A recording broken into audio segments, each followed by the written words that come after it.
bien sûr. Et on démarre cette émission avec la session de rattrapage de Jean-Luc Lemoyne. Et alors Jean-Luc, nous recevons donc deux spécialistes des médias, Émilie Lopez et Damien Canivez. Et Julien Pichenez. S'il faut avoir un nom qui finit en S pour être considéré comme un spécialiste des médias dans cette émission, Julien est prêt à changer le sien. Non, Émilie Dez aussi. Émilie Dez. Voilà, il y a Anissa Dez. Et Roland Pérez. Johnny Hallyday. Non mais c'est important d'inviter des spécialistes pour répondre à plein de questions que Thomas se pose et dont nous on se fout en fait. La dernière fois, Thomas avait demandé à Damien s'il fallait ou pas changer la présentatrice de C'est à vous. Il faut pas trop désorganiser, on va dire, le téléspectateur à cette heure-là. On sait que c'est un public qui est très fragile. Oui, vous pouvez croire Damien, car c'est le premier journaliste gérontologue des médias. Émilie, c'est ma pote sûre. Hein. Ouais. Ce que j'aime chez Émilie, c'est qu'elle est diplomate, elle est douce. Là, Thomas lui parlait de l'arrivée de Cyril Ferraud, dont tout le monde veut prendre sa place. Est-ce que vous avez l'impression qu'il a réussi à bousculer un petit peu la domination du jeu de Jean-Luc Kreischmann en face sur TF1, Émilie Lopez? Non. Bonjour docteur Émilie Lopez, est-ce que j'ai des chances de m'en sortir? Non. Voilà, c'est ça, il y a trop de franchise dans cette femme. Je la connais bien, il y a deux choses en elle, de la franchise et du rosé. C'est ça. D'accord. C'est ça. Et comme elle dit toujours ce qu'elle pense, très élégamment, Thomas avait demandé à Émilie ce qu'elle pensait de ma façon de présenter Samedi d'en rire. Pour l'instant, c'est pas facile, mais je tiens à souligner quand même le fait que France Télévisions ait décidé de mettre quelqu'un en situation de handicap à la tête de cette émission. Merci Émilie. Hein, moi qui croyais que je pouvais compter sur mes potes. Bravo Émilie. Ça fait de la peine. J'ai eu peur. Qu'est-ce que j'ai dit comme connerie encore? Et alors Jean-Luc, en parlant de handicap, pour votre session de rattrapage, vous avez regardé The Detective Club. Là, vous avez bien raison Thomas, c'est la fin d'année, on s'en fout des transitions, on se lâche. Je vous rappelle quand même le titre en entier, hein. The Detective Club, qui a volé Kiki? Eh oui, qui? Voilà, c'est ça. Le concept de l'émission est simple. Des candidats de télé-réalité sont réunis dans une maison, ils doivent retrouver le Kiki du propriétaire. Je sais que dit comme ça ressemble aux soirées que vous organisez chez vous, Thomas. Mais là, la différence, c'est que le Kiki, c'est un chien. Voilà. Ah d'accord. Bon, Ouais, c'est drôle aussi, ouais. c'est ça.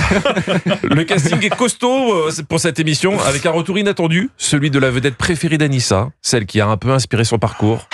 Je suis Cindy Sander, la célèbre interprète de Papillon de Lumière. On m'a connue en 2008. Voilà, c'est pas Cindy Sander l'interprète, c'est Cindy Sander la célèbre interprète. C'est ça, célèbre. Voilà, elle parle comme Thomas, le fameux présentateur de Culture Média. Bon, à sa décharge, là, elle se présentait à la caméra. Après, elle s'est présentée aux autres candidats. Alors moi, c'est Cindy Sander, célèbre interprète de Papillon de Lumière, il y a 17 ans de cela. Non, finalement, non, le non. célèbre est contractuel. Je veux pas critiquer, mais quand t'es obligé de préciser que t'es célèbre, Ouais. c'est jamais bon signe. Hein. Céline Dion, elle le dit pas par exemple. Non, elle dit pas.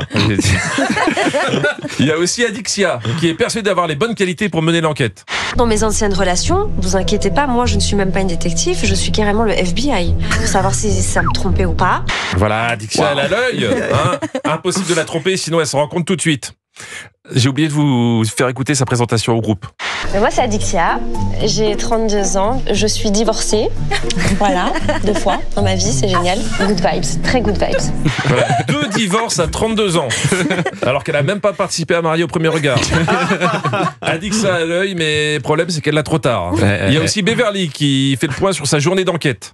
On va pas se mentir qu'en début de journée, j'ai été la Miss Gaffeuse. J'ai mis les 2 pieds dans le panier. Oui, je crois qu'elle voulait dire les 2 pieds dans le plat ou la main au panier. Bon, en fait, je sais pas précisément. Beverly qui se raccroche à tout ce qu'elle peut pour mener l'enquête. Toi, je sens ta pipi bouger, Nasser. Oui, c'est comme quand on fait un fond d'œil. Il faut bien regarder la pipille. Hein. La pipille de l'œil, hein, pas les pipilles gustatives. Vous rigolez, mais c'est pas facile de mener une enquête avec des candidats de télé-réalité. Je regarde autour de moi, j'essaie de voir s'il y a des visages qui grimacent ou qui sont mal à l'aise. Bon, je vous rassure, grâce au Botox, personne n'a été démasqué. Il n'y avait aucune expression.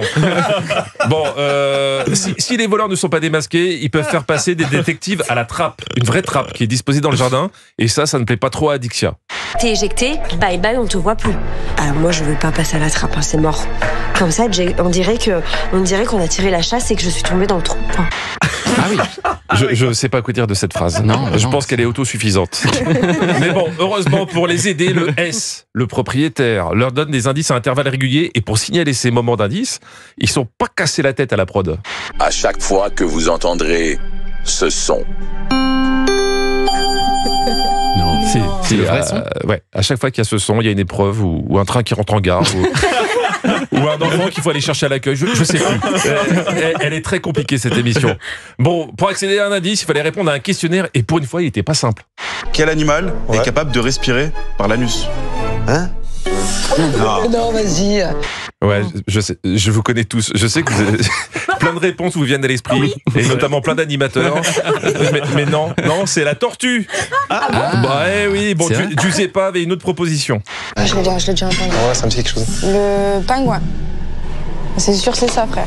C'est la tortue, maman. J'avais déjà entendu ça sur le pingouin, je suis deg. Ouais, ça c'est le problème. Un jour, elle a entendu la blague. C'est l'histoire du pingouin qui respire par l'anus. Un jour, il s'assied et il meurt. Elle a pas compris que c'était une blague. Et voilà, elle a cru que c'était un numéro de C'est pas sorcier. C'est génial. Bah, résultat, le voleur de Kiki pour toujours. Ah, c'est génial. Mais c'est sûr que c'est ça. Bien sûr, c'est ça. Mais bien sûr.